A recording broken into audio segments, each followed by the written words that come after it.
Hey guys, my name is Mavi and I've spent the last 14 years in the plastic surgery and beauty industry, working alongside top board-certified plastic surgeons. Now I'm an independent patient coordinator who doesn't work for any surgeon. This means I have unbiased reviews for hundreds of doctors and I can help you achieve the look of your dreams, whether that's a supernatural or a video vixen. I use my professional and personal plastic surgery experience to help you look and feel your best. Join in on the fun as I talk to plastic surgery experts, friends, and real-life patients about all things plastic surgery.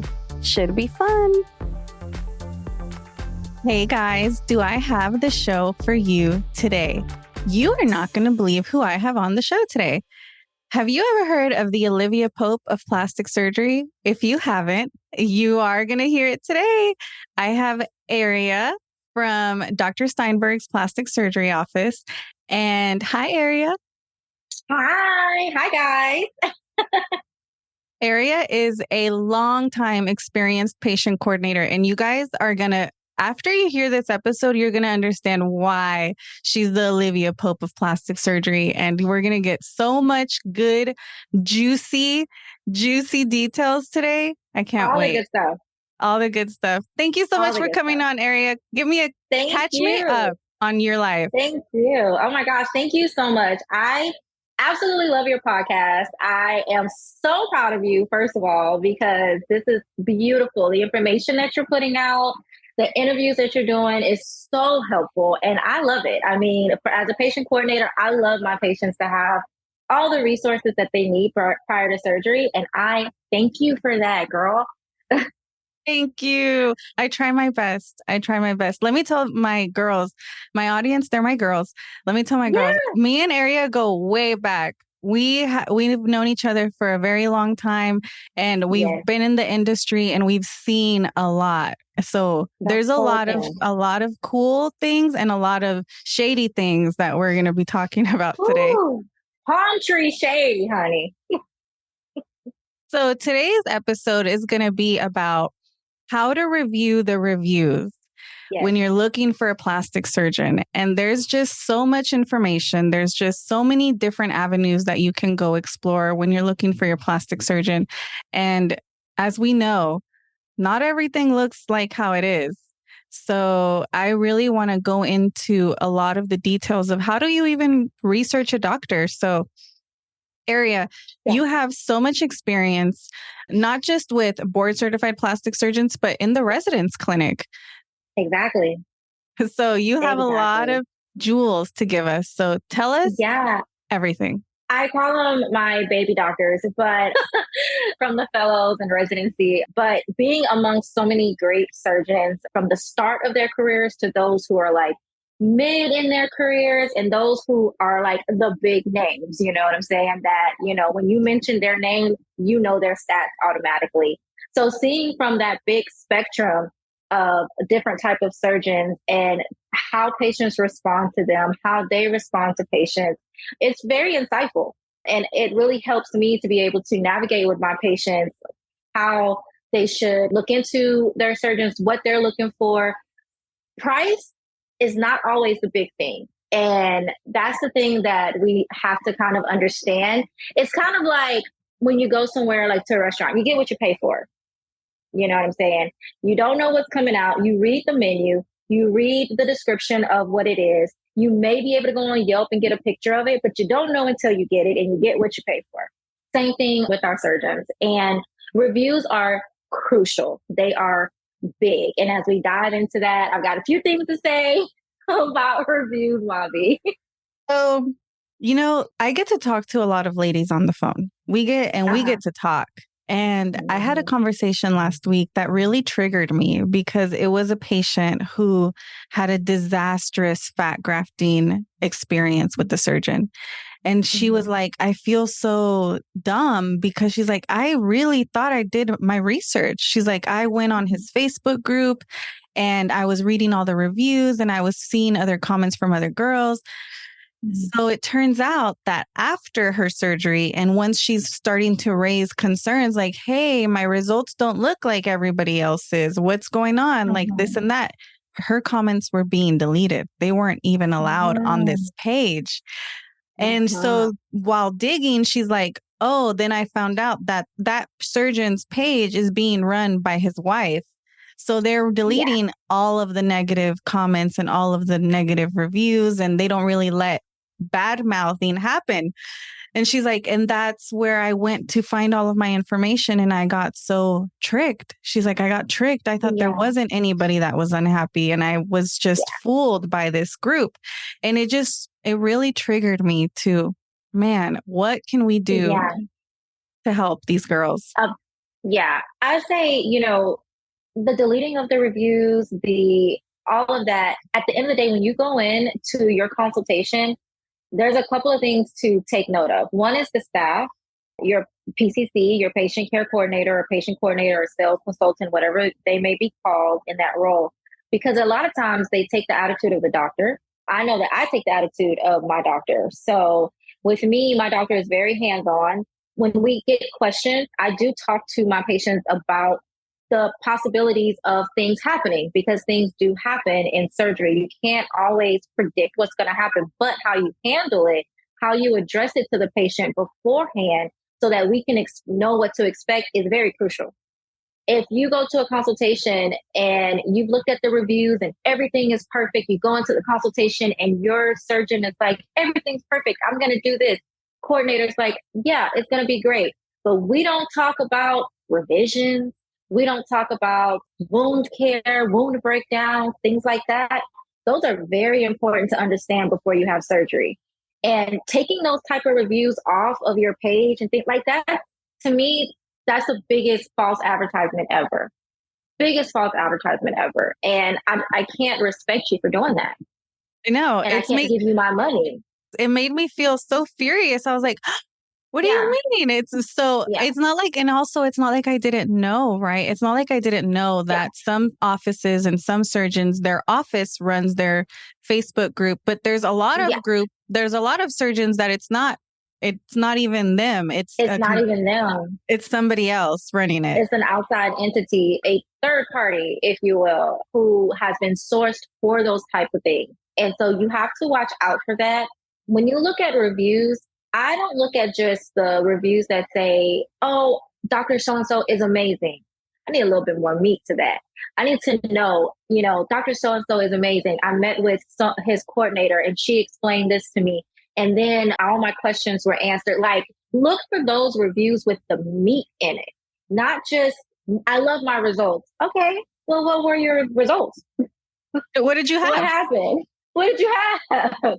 And so look for the meat, and whenever I ask patients for reviews, and I'll say, you can go on to Dr. Steinberg's page and leave a review. Tell about your experience. Tell about me. I don't know what that patient's going to say about me, but because I have to deal with this patient from beginning to end. So if you didn't like something I did, you need to go ahead and put that out there. And then I will use it as corrective criticism as well. I don't know if you saw, I did go on Instagram and I asked my patients, current and past, hey, I'm doing a self-evaluation. Is there anything that you think I need to do? Come on and comment, because, I want to know what you think. So when you put reviews out there, you need to put meat to it. So when you're trying to help someone find a great surgeon, they need to know the steps, Exactly. And that brings up another good point that I always get asked, which is, oh, well, I really like this doctor, but I read this one bad review. So what they are like, should I take it like seriously? And my response to that is like, okay, if you're looking at a surgeon, right? And this is what I do. If I'm looking at a surgeon and I'm researching, so I'm looking on not just Google reviews, I'm looking at any review that I can find about this person online. And it's more like, what's the chorus saying? Is it a chorus of positive reviews of this? Maybe I didn't get a phone call quick enough or something, like little things, or is it a chorus of bad experiences, infections and stuff happening? Exactly. Look at the frequency of the reviews, whether they're bad or good, and look at the consistency of what the reviews are saying, whether they're bad or good. Like you just kind of summing up what you said. If you're seeing reviews that are frequent and consistently saying, I can't reach the office, I didn't really like the bedside manner. I didn't like whatever it may be. And you keep seeing that same thing. That is a pattern. That is something that you need to take note of. Now, if you see a bad review and you're like, all these are so good, but I got this one bad review that says that, the office was hard to get in touch with, and I'm not sure if I want to go there, or the doctor rushed my appointment. One review, I would say give that doctor a chance. I would say look at the majority, look at the frequency. Was it 3 years ago? Was it 4 years ago? Was it 4 months ago? Things change. Exactly. And you're so right with the frequency, right? So if you're seeing a surgeon that's very often getting negative reviews, that wouldn't give me a good feeling. But if it's a surgeon that most of the time gets really great reviews, but has an outline negative review, which you guys, it's impossible. I've worked in plastic surgery area. You've worked in plastic surgery. It's impossible to make every single patient 100% happy. I know. It's so hard. Dr. Steinberg right now, and I mean, you can Google it. Google, 4.9 is her rating. And it's just that 4 point, like, how can we get to the 5? But you can't make everyone happy, and we may not be your cup of tea, and that's okay. But when you leave a surgeon's office, you should at least, if it's not the fact that they are the surgeon for you, you should at least feel like, one, you gained information. Two, you have maybe even better or more in-depth questions for your next consult. And three, you know what to expect for your next consultation. And, I always encourage my patients, and I ask them, whenever a PCC asks, do you have any other consultations? I want you to know that it's not so much to find out competition. It's so much to find out that we want to make sure that you get a good view. That way, when you come to us and you say, yes, that's the surgeon for me, I want you to be like, yes, I have checked all of my boxes. I have crossed all of my T's, and I know that this is the surgeon for me. And it's a gut feeling. It's something that what happens in a room is like magic. You meet your surgeon, and it's like meeting your first love. I swear to God, like, yes, you are the one. You are the one. And that type of feeling, in some patients, I can see it start creeping up on their face during the consultation. And I'm like, yes. And then some patients, you'll leave and you'll tell me, well, I do have another consultation. And I encourage that. Have another consultation, because when you put your deposit down here, I want you to be down for the cause, because I'm down for you. Yeah, exactly. I want you to be 100% sure that this is it, that we're the one. Because I always tell my girls this. Once you put that deposit back, it's very unlikely that you're going to get any of it back. So you better be sure that that surgeon is who you want to go with. And to follow up with what you just said of having multiple consultations, I always tell my girls, go with 3 consultations. Even if you're like, I went to the first one or I went to the second one and I think I want to go with that one, have that third one. You never know how it's going to be. Maybe that number 3 might be completely different, or it might be the icing on top where you're like, yeah, I'm making the right choice by going with the other one that I wanted to go to.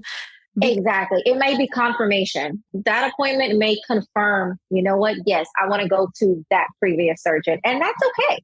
Mm-hmm. It's wonderful, because then you go in knowing. And another thing that I really love about having patients have multiple consultations is that they get to hear different opinions from the surgeons about what's possible for their case. So this is a really good example. Okay, we've all had these patients where they want liposuction only, but they're on the fence of like needing a tummy tuck, right? Tummy tuck. Yeah. They're right there on the fence. So those patients, sometimes depending on their case and on depending on the surgeon, there might be different things that can be done for those patients. For example, I was interviewing a surgeon, Dr. Charles Galanis, here on the show. Maybe 2 months ago. And he was talking about his procedure that he does, where he does not detach the belly button.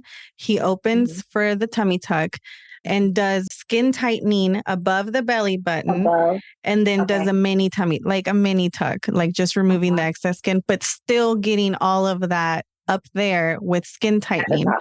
So for a patient who's very, very thin, she might go to somebody who that first recommendation is like, nope, tummy tuck, that's it, no other option. And then she might go somewhere else and they might be like, maybe a mini tummy tuck, and you'll just have to deal with that skin up top above your belly button. And then that third consultation might be the one that's like, no, we can do this innovative stuff that we can treat you. And that's what I want. I want my girls to know, like, there's so many different options depending on what your area is. Like if it's your abdomen or liposuction, there's so many different options that I want you to go out there and hear from different experiences too, because every surgeon has their different experiences and their different background. Yeah. Wouldn't you agree? I mean, yeah, you'll get different opinions. I've actually, in fellowship, I had 2 surgeons. So I would have clinic 1 day a week with one surgeon and then clinic 1 day a week with another surgeon. And they had 2 different styles, 2 different approaches. Okay. So whereas in one, it's like, yeah, we can do body tight. We could do the tummy tuck. The other one is like, no, we'll just do straight lipo with body tight. So it can vary. So it depends. So when you take those different options, it's kind of like, think of the highways, okay? We're in Houston. We got 59. We got I-10. We got 610. They all go different directions, but at some point they always meet. So it's just like that. We could take a different road, different path, but we're going to meet at the same result, right? So whether or not you decide, oh, I want to do skin tightening or tummy tuck, you need to take into consideration, okay, my recovery, my lifestyle, is this going to work? Would this highway be a little bit longer than the other one, but it's going to get me the recovery I want, or it's going to work for my lifestyle type of deal. And so when you talk to your surgeon, you also have to find out not necessarily if it's going to be completely a different procedure, as long as you get to the same goal.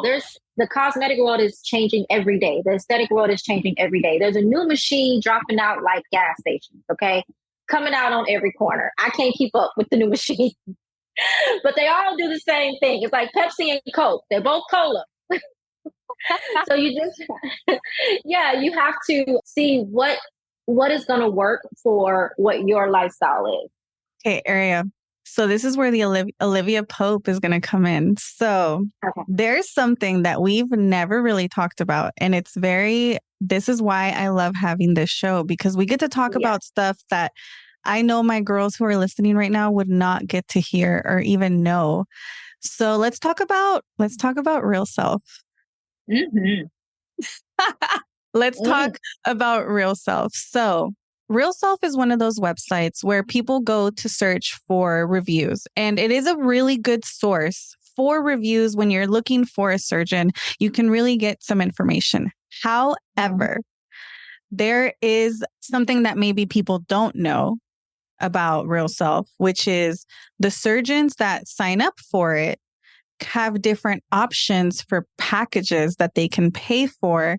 And with those packages, they get different services. So, Airrea, why don't you tell me a little bit about how you came across this information and how, really, for our listeners to know how it happens? Because I just got a message. Sorry, before you start.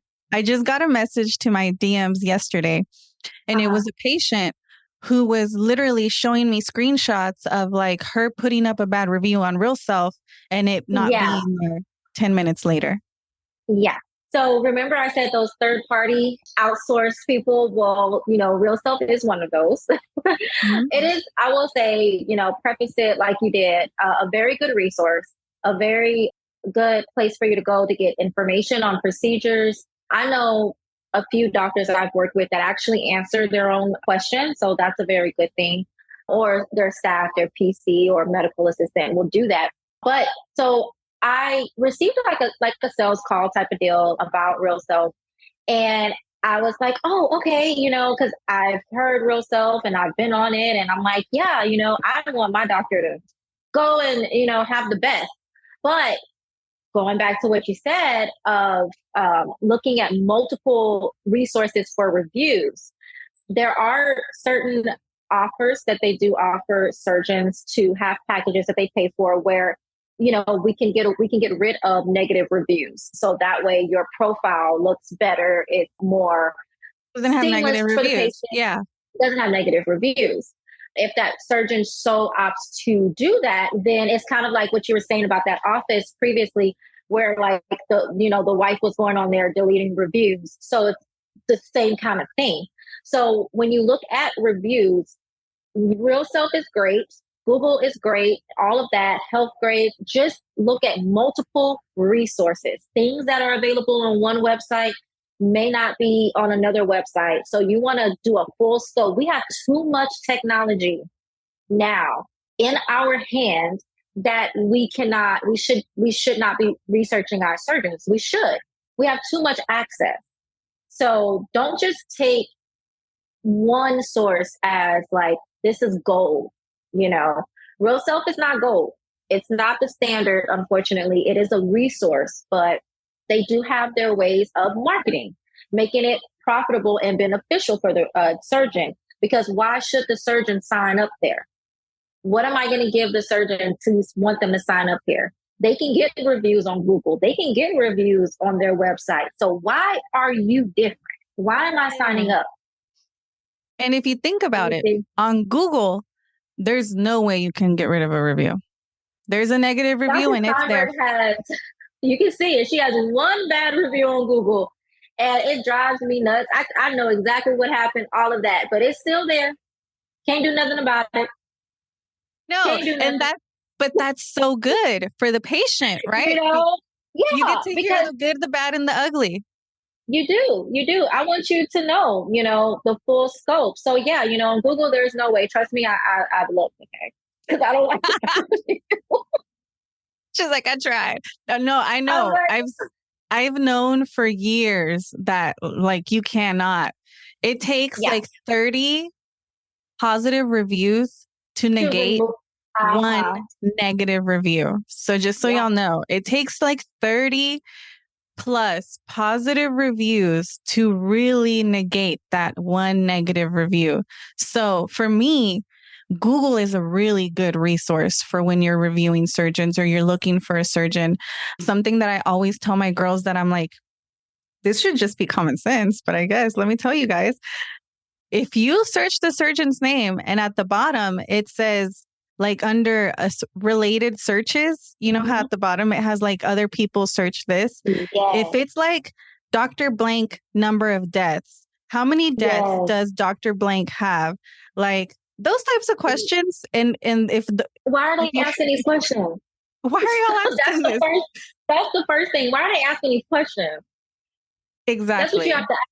So, honey, you have to say, like you said, you have to kind of think, use a little common sense. Now, if you have to even search that, that is not the doctor for you, babe. You shouldn't have to type in, if anybody ever has to come see me and then type in how many deaths or problems that Dr. Steinberg have, don't come back over here. That's not a good thing. Yeah.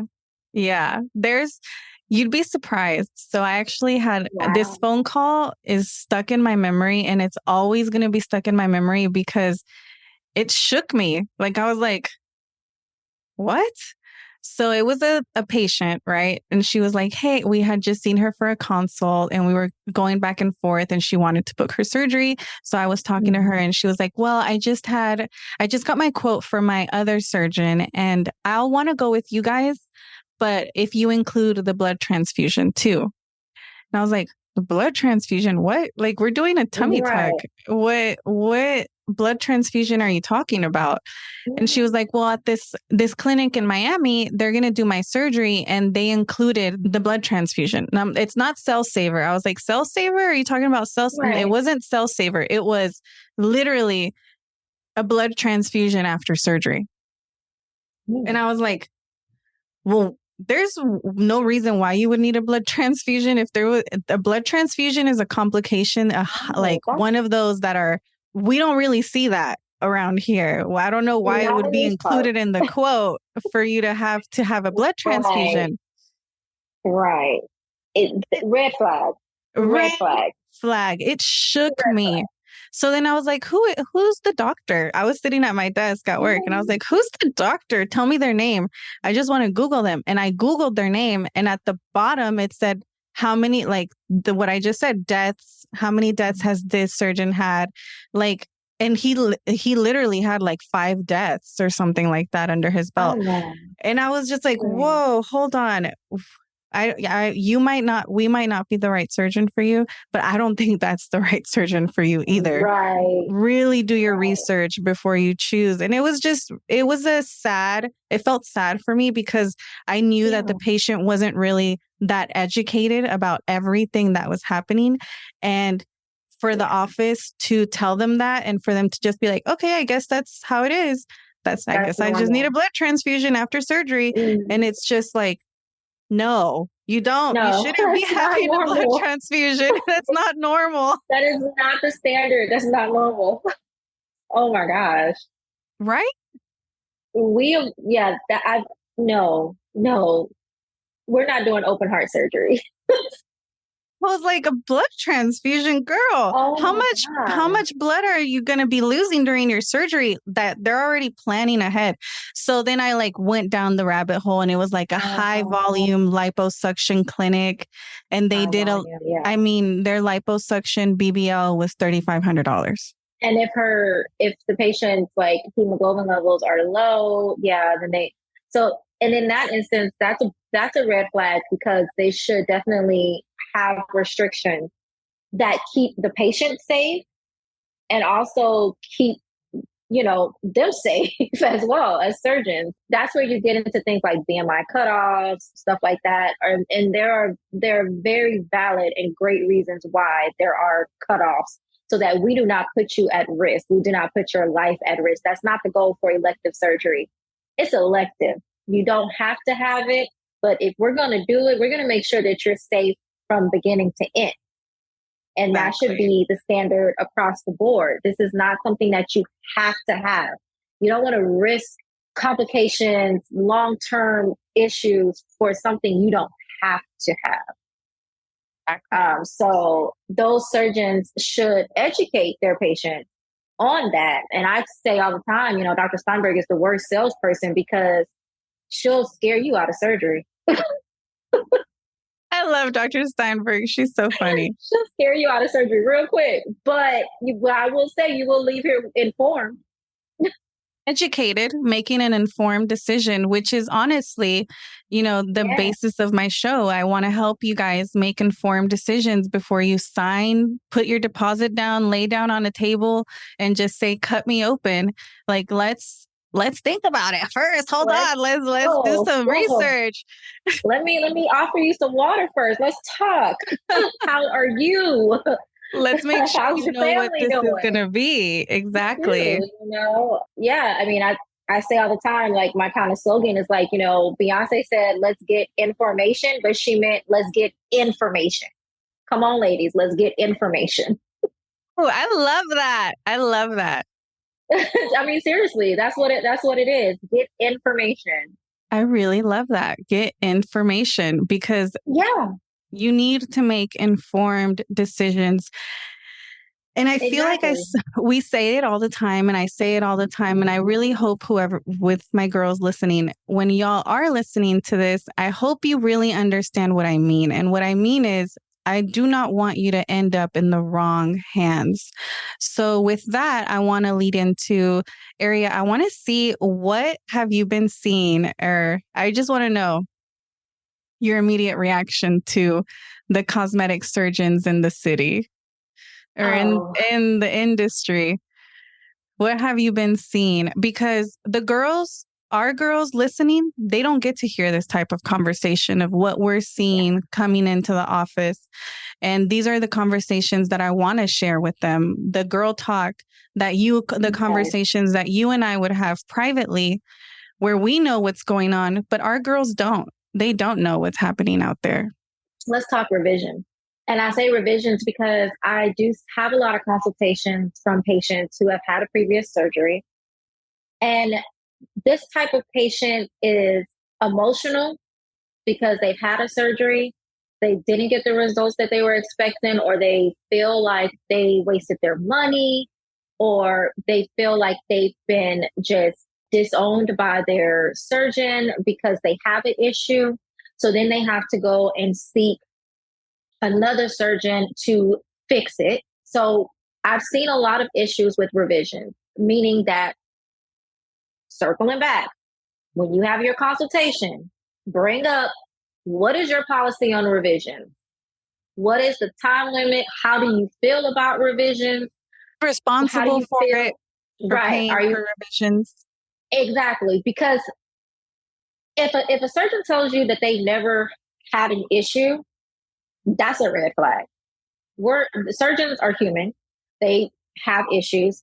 How you handle it is the thing, right? If I come to you and I pay $25,000 and I have an issue, a scar issue, dog ears, whatever it may be, how are you going to assess and fix it?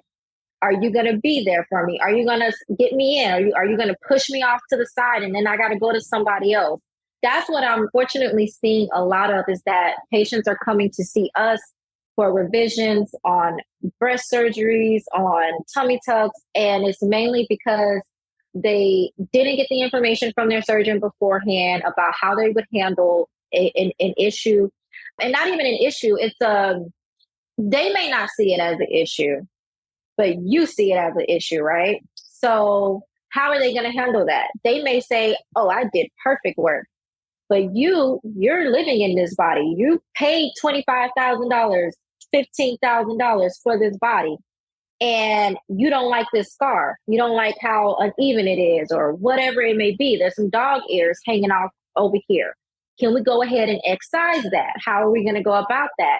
So that, when you have your consultation, write this stuff down, put it in your phone. Do not go to your consultation empty-handed, okay? Because consultations can be overwhelming. We're giving you, shooting information at you. We got about a good hour, okay? About a good hour with you, maybe an hour and a half if I got a slow day. So we're shooting information at you. You leave out of here and you forgot the big point. You forgot to get clarity on the big point. And that's what I'm seeing. I'm seeing, unfortunately, patients getting left to the wayside. After surgery, you didn't pay your money. Commission's been sent to the PCC, and we're done with you. And that, I hate to see that. So I really want, you girls to be informed. Find out that information. Make sure you get a clear understanding. Yeah. Exactly. So revisions is such a good, revisions, because let me tell you guys, so there's a revision plastic surgery group that I help with on Facebook, where it's women who have had surgery who are needing revisions. And it's really hard for me to have to break it to a patient or a client who's looking for a revision. And I've had clients, like, literally, they're like, I will pay whatever. I will take out a mortgage on my house. I will do this. I will put it on a credit card. Please fix whatever. Please fix this. Yeah. And I have this one specific one that I'm like, I've tried to, talk to 10 surgeons about your case, and none of them will take it. None of them think that they can fix it. And it's so hard as the patient. I can't even imagine her heartbreak to hear that, when you're like, I'll pay anything. I'll pay whatever money it takes. I'll pay it to fix this.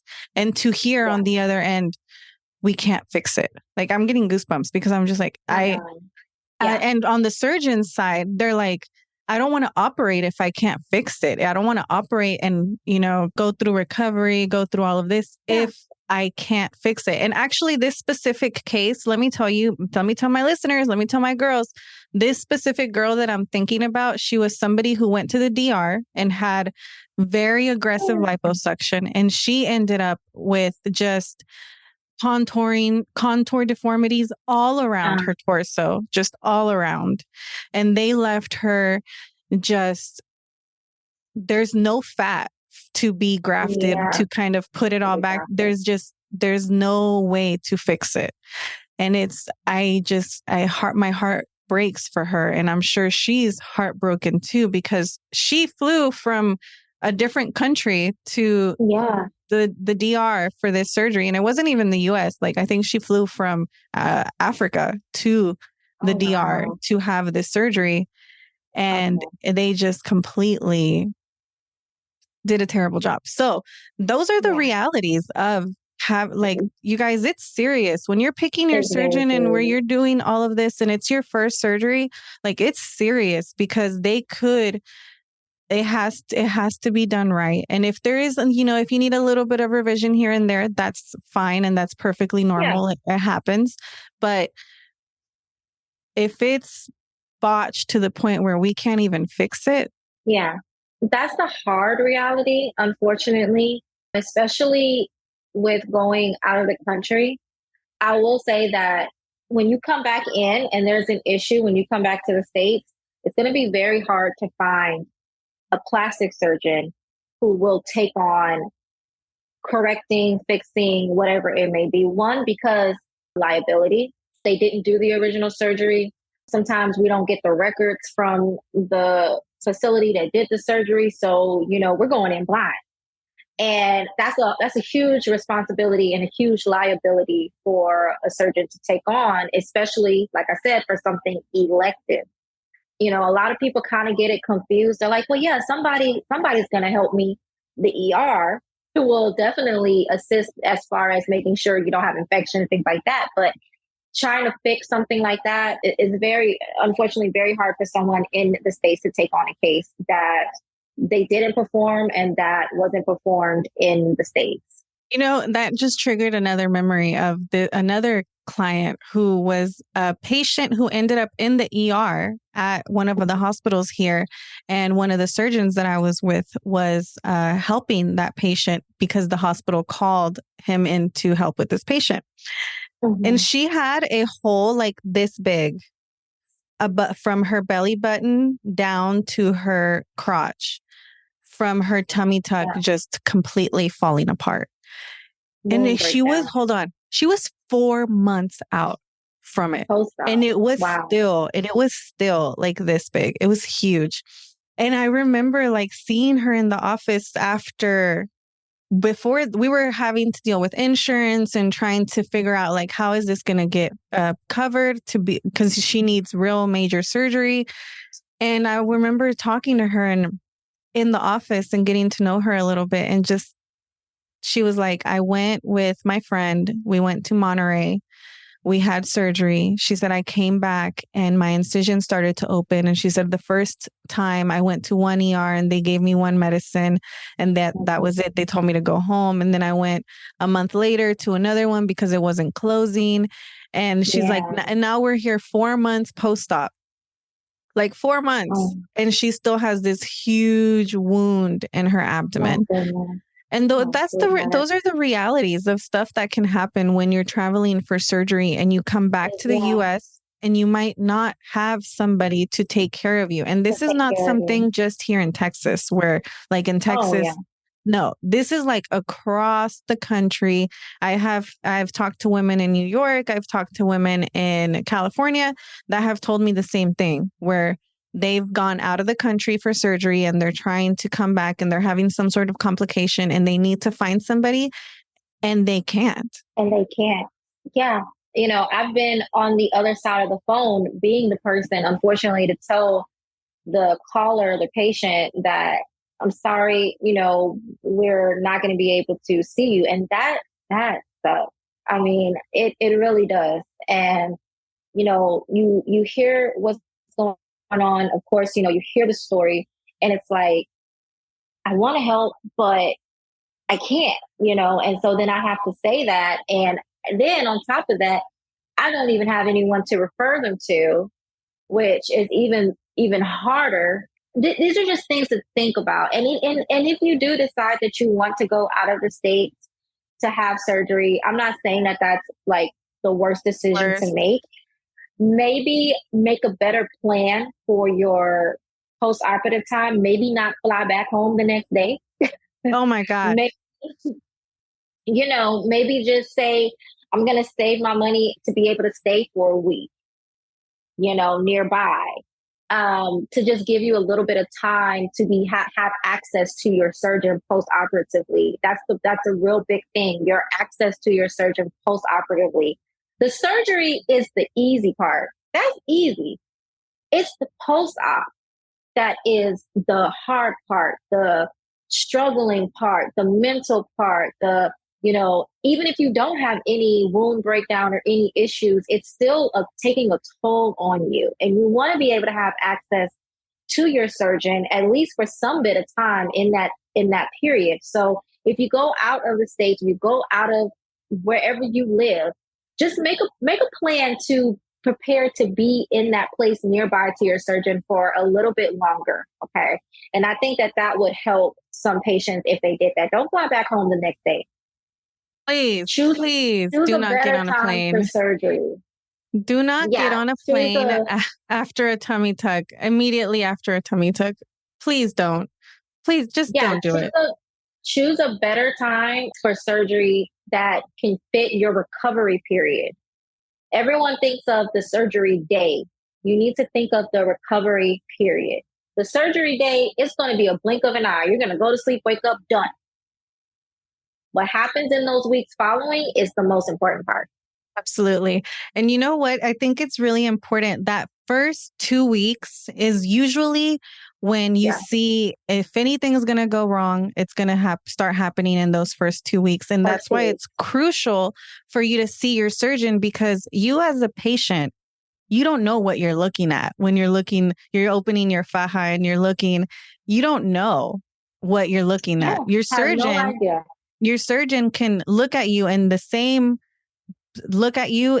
glance and be like, oh, your nipple's not getting blood flow. We need to do something about that. Or, oh, it looks like your tummy, you're not receiving blood flow to your incision. Exactly.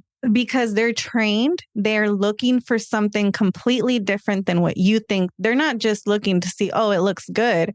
Like they're checking to see if the blood flow is running how it's supposed to be, if your nipples are getting circulation, if your incision is healing properly, if it looks infected anywhere, if anything looks like it needs to be addressed. That's what those important visits in those first 2 weeks are.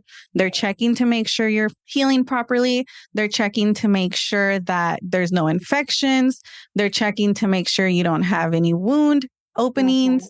It's so much that they're looking at that those first 2 weeks are so crucial. Yeah, it's very, very crucial. And sometimes I notice that, we want to get back to our daily activities. We're like, okay, well, when do I got to come back after surgery? How many times do I have to come back? It may be a pain. It may be a little inconvenience to go back and forth to the office, but it is so important. So when you plan your surgery, you've got to plan that recovery period. That no matter if you're feeling back to normal after 2 weeks, you're still recovering. Your body's still healing. There's still things going on that you can't see. Exactly. So, Airrea, let's lead into this next thing because I think it's so funny, and I know that you're going to get it too, that patients will sometimes lie to get what they want. Oh, no. Let me tell you why I just remembered that, because I was talking to a girl on the phone once and we were going over her surgery plan and she wanted me to help her. And she was like, okay, well, my surgery is going to be with this guy. It's a 5-hour drive. I'm going to have my surgery on this day. And then the next day, my husband's going to drive me back to my house. And then I'm going to drive back in 3 days for my first post-op visit. And I'm like, hold on. So your first post-op day 1, you're going to be driving and you're going to be in the car for 5 hours driving home? She's like, yeah. And I was like, does your surgeon know? And she's like, no, they think I'm staying there for the whole week. Oh, okay. So let's talk about it. Oh my goodness. These are the safety measures that fall on the patient to be responsible for. We can only do so much. What you fill out on your medical history, what you tell us, your plans are, we can only go by what you're telling us, right? So it does fall on the patient, and it's a huge responsibility to be as candid and open with the surgeon. The surgeon's not going to say, "Oh, I'm not going to do your surgery. You're X'd out." But let's help. That's what your patient coordinator is there for, right? Let's see. Okay, so why are we trying to get back so fast? What's going on? Okay, well, maybe would it be better to move the surgery to Friday so that way you have a little bit more time or something like that? That's where the support staff comes in for the surgeon's office to help you make your plans. And so if you don't feel like you can utilize those resources, your staff for that, then that's when you need to find another surgeon. But you have to be as open as possible so that we can ensure that you have the safest surgery possible. Absolutely. Because wouldn't you agree that sometimes one of the things that they leave off of their medical intake form ends up being one of the reasons why their surgery might get canceled? Oh my goodness. If you have high blood pressure, if you have Diabetes? Those things, I think patients sometimes when they fill out medical forms for surgery, they feel like we're going to critique those and find ways for you not to have surgery. Like, it's not an essay. We're not grading it. You don't get a grade from A to F, like, oh, you failed because you put down that you have diabetes. It's okay. So do 1.5 million people. Like, it's all right. But this just lets me know that I need to do A, B, and C a little bit for you than I would have to do for the next patient. This is where I curtail this surgery plan to you. This is where it gets personalized.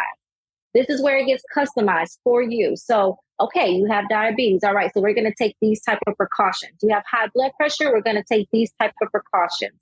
That's it. That's just to make sure that you have the safest surgery possible. It doesn't X you out. Don't be afraid. Oh, this is going to make them not want to take me. We're not interviewing you. You're interviewing us. So, well, the both ways. It's both ways. Because wouldn't you agree that sometimes there is cases where you're like, this patient is not ready for surgery with us? Exactly. It goes both ways. So you have to it's a door that swings both ways. So I'm going to give you all the information I got. You give me all the information you got. We're going to see how we meet up in the middle. We're going to see how we can make this surgery fit your lifestyle, your daily plans. We're going to make sure that you have the best date possible for you, things like that. And that's, like I said, that's where your coordinator, that's where your medical assistant, all of those come into play to support the doctor to make sure that we get you where you need to be. Exactly. So a couple of those things that they don't want to put on their medical intake form because they think it's going to get their surgery canceled, I would say is probably also phentermine, because they're on phentermine or different type of weight loss pills. And let me just tell y'all, if you are, it's fine. You just have to get off of it in at least a month before surgery, or else that's it. If you have diabetes, it has to be controlled. If you have high blood pressure, it has to be controlled, and you just have to disclose it. And it's not like we're not going to find out, because your surgeon's going to require you to get labs in order for you to be okayed to have surgery. Exactly. Like, these labs have to be verified and approved that you're healthy enough to have surgery. So it's not like we're not going to find out. Yeah, we're going to find out. Okay, so it's best that we find out at your consult so we can prepare than to find out 2 weeks before surgery when you get blood work. Exactly. Because now we're dealing with something different. Now we're going to say that you need to make an appointment with your doctor. Now we're going to say that we need a letter from your doctor. Whereas maybe if we knew about this way prior to surgery, we could do something, Exactly. Okay, so lastly, because I have you on and I know I haven't had anybody from this part of the industry like really explain how it even works. So I know you have a lot of experience with the residence clinic, and I'd really love for you to tell us how does it even work? Like, how, because that's what a lot of women want to know. Like, is it the same to have surgery with a resident or a fellow than a regular board certified plastic surgeon? So why don't you tell our girls, because sometimes it's also they're looking in different price ranges. So tell us a little bit about that. So I love the fellows. I think that I enjoyed working with them. I enjoyed seeing the development. These guys and girls are hungry. Okay. They're coming in the game hot. and they are ready. And they do offer their services at a reduced rate because, they're not board certified and things like that. But that doesn't mean that they don't know what they're doing. They come from all over the country to do their fellowship from various medical schools, various programs. Like I worked with from Florida to Duke University, things like that. And what they're doing, the reason why they're doing a fellowship, it's not because they need more schooling. They're done. They're doing a fellowship in aesthetics to really curve out their specialty, to really hone in on their skills, to learn from the best some techniques and things that they might not have picked up in school. Because like I said, it's ever changing. There's a new machine hitting the streets every day. So, they get to work with these things and they get to see what works for them. And what I find from them is that they have been one of the most patient group of surgeons. And what I mean by patient is that they really take their time. They really listen to you. I mean, I've seen it. It's beautiful. And then they're so hungry for it, and they're open to new ideas. They're open to learning new things. Sometimes, as we get older, we can get stuck in our ways a little bit. This has been working for me for 10 years and I'm going to keep doing it this way. But I find with my fellows that, they're like, oh, I'm coming out the gate. Like, what is this? What is this new machine? Oh, so I don't have to do it this way. We could just kind of tighten like this. Let's do it. Let's go for it. And, I think patients kind of gravitate to that attitude a little bit more. And then, of course, you are paying a little bit less. We want to make it for like the everyday type of woman. There was a time where plastic surgery, I grew up in the time where plastic surgery was like only for celebrities, only like the stars get it, not anybody else can get it. But like now it's so different. The mom can get it. I had a 72-year-old in here yesterday talking about her boyfriend. And I was like, I want to be like me when I grow up. Exactly. I was like, she got a boy. And so it's now available for, any and everyone. And also the kind of care that you receive, these fellows I have seen, like they have your hands. Like they are, one of them, I know she would call the patient when they got home. She would call the patient in the morning. And I was like, well, I'll call. And she was like, no, I'm going to do it. I'm going to call. I want to call them. And I just love that. I love that hands-on, from them. I love the hands-on too. It's one of my favorite things. I feel like I have a favorite age range, for like my favorites. And it's the ones that are kind of in the middle. They're not super, super kind of already in their practice and have their ways and don't really have a lot of change. And they're not super young. They're kind of like right in the middle where they're hungry. They are innovative. They want to do their best they can. They're super, their bedside manner is the best. So that's my favorite type of doctor. So if you guys work with me, whenever I'm looking for surgeons, that's what I'm looking for. I'm looking for a surgeon that's going to handhold you during your surgery. Yeah, definitely. The surgeon and their staff. I keep bringing up the staff because the surgeon can only do so much, right? You've got 5 days out the week. Most of the time they're in surgery 3 out of the 5, in the office 2 or 1 out of the 5. So it's only so much that particular one person can do. So when you look at the staff, that's kind of like, the ones that you'll be talking to the most, relaying messages. How are they at relaying messages to the surgeon? Are they doing it in a timely fashion? Things like that are things to consider. Definitely. So before I let you go, Airrea, I want you to tell me, what's your favorite thing about being a patient coordinator?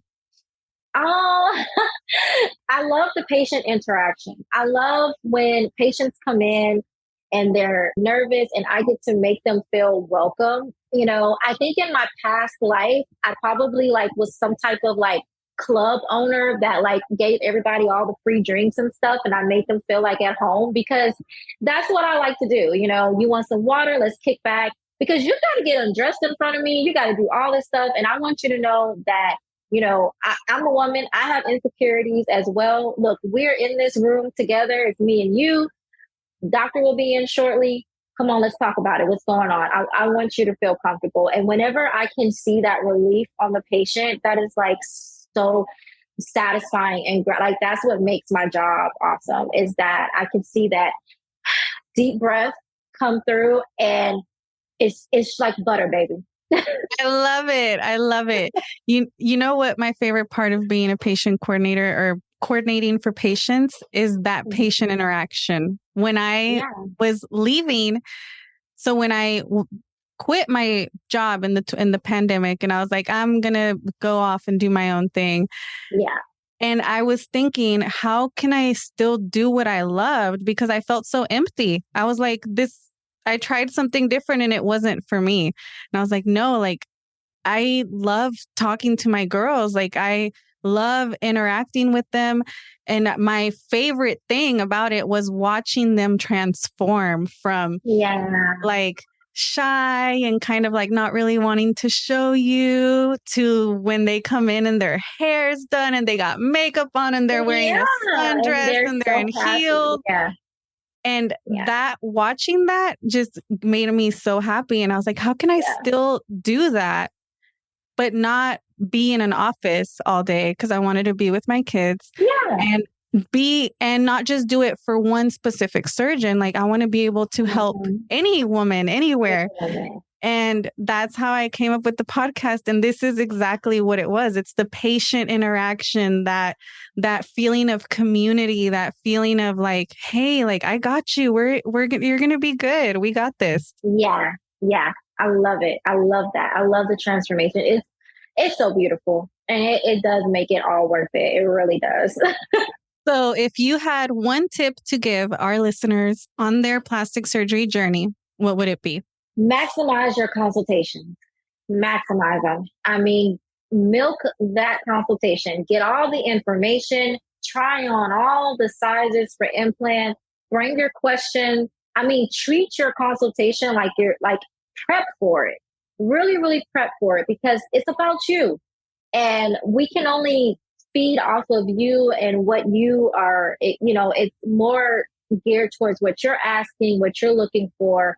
So every consult is different for us. So what you as a patient need to do is just prep really good. And that way you can maximize your time with the surgeon. Absolutely. I second that. You write your questions down, take your notebook in there. Yeah. Get everything answered. Yeah. And if my girls want to come see the Olivia Pope of plastic surgery, where can they find you? All right. You can find me at Dr. Ashley Steinberg's office, True Value Aesthetics and Plastic Surgery. Our phone number is 832-519-0099. Thank you so much, Airrea. It was such a pleasure to have you on the show. I'm sure I'll have you back because I loved it. I'm so happy to have you, and I will see you guys next week. So if you're listening to this episode and you're listening to the Big Butts No Lies podcast, you might be on your surgery journey. And if you are, and you don't know what to do, you don't know where to start, you've come to the right place. I am so excited to do one-on-ones with you guys. I've realized as I do them more and more just how valuable they are to you, not only because you get my expert opinion, I get to guide you towards plastic surgeons that we know are going to do a good job and keep you safe. Besides all that, I get to talk to you about things that might not even be on your radar, things that you don't even know are possible. But since we get so in depth with our conversations and I really get to know what your dreams are and what you're really looking for with your body, I can tailor my recommendations to the surgeons that I know can help you achieve that. And taking the guesswork out of who to go to is invaluable. So schedule your one-on-one phone call with me. You can go to my website, go to the quick links, submit your information, let me get to know you. Let me see how can we help you. You can get your own team. You guys, I have been working so hard behind the scenes to come up with a perfect way for you to have your plastic surgery and not only come out with beautiful incisions, but also feeling beautiful on the inside. So book your call with me and take the guesswork out of your plastic surgery journey. And don't forget, new episodes every Monday. I'll see you then.